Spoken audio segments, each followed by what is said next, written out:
যতদিন royal Bengal tiger থাকবে, মুক্তিযোদ্ধা জিতবে, রাজাকার কোনোদিন এদেশে জয় লাভ করতে পারবে না। আমি চ্যালেঞ্জ করে বলে গেলাম। 5ই আগস্টের পরে কি হলো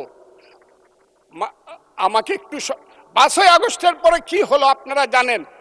এইখানে ইউনূস সরকার ছিল, আমি শিল্পকলার সামনে থাকি, একটা গান হইতে পারে নাই, একটা নাটক হইতে পারে নাই, একটা লালনের গীতি হইতে পারে নাই, একটা বাউল গান হইতে পারে নাই।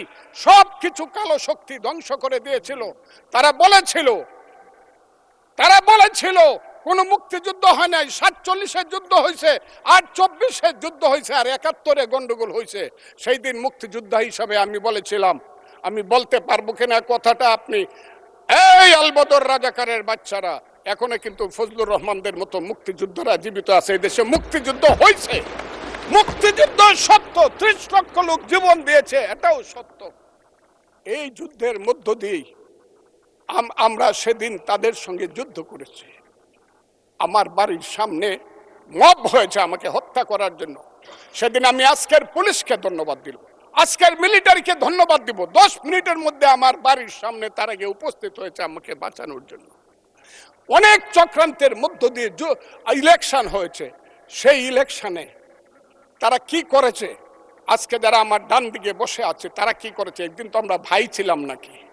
তারা যা করেছে সেটা কল্পনা করার মতো না। যত চক্রান্ত করেছে, সেই চক্রান্তের ভিতর দিয়ে যখন তারা প্রচার করতে শুরু করলো তারা বাংলায় 2/3 মেজরিটি পেয়ে তারা পাস করবে।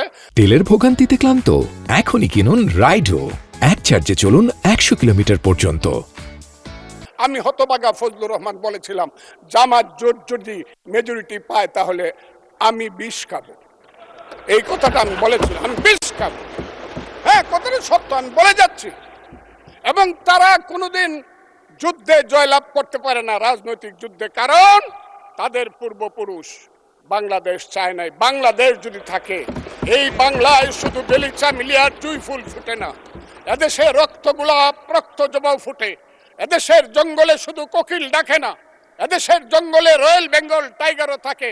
যতদিন রয়্যাল বেঙ্গল টাইগার থাকবে, মুক্তিযোদ্ধা জিতবে, রাজাকার কোনোদিন এদেশে জয় লাভ করতে পারবে না।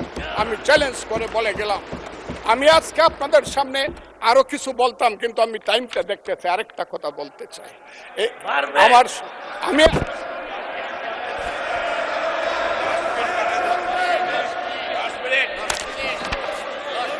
আমাকে 5 মিনিট সময় দেন, আমি শেষ করে ফেলবো। আমি আজকে আপনার সামনে শুধু বলতে এসেছি, মাননীয় সদস্য, আরো 3 মিনিট দেওয়া হলো আপনাকে। আমি বলতে এসেছি, হ্যাঁ, আমার বক্তব্যের পরে বলবে আমরা কি মুক্তিযুদ্ধ করি নাই।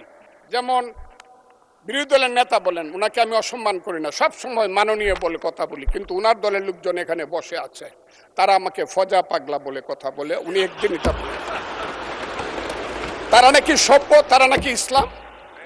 এবং উনি যে বলতেছে, ওই দিন বললো যে আমার দাড়ি পাকা, আমার চোখের সমস্ত পাকা। উনি আমার চেয়ে 10 বছরের ছোট, আমার বয়স 78 বছর, আমি 48 সনে জন্মগ্রহণ করেছি, উনি 58 সনে জন্মগ্রহণ করেছে। কথাটা সত্য না মিথ্যা? মাননীয় সদস্য, আমি ওনাকে, আপনাকে কেউ এই ধরনের উক্তি করেছে আপনার সম্বন্ধে? এরকম তো সংসদে কেউ বলে নাই তো এরকম। না, বলছি করেছে।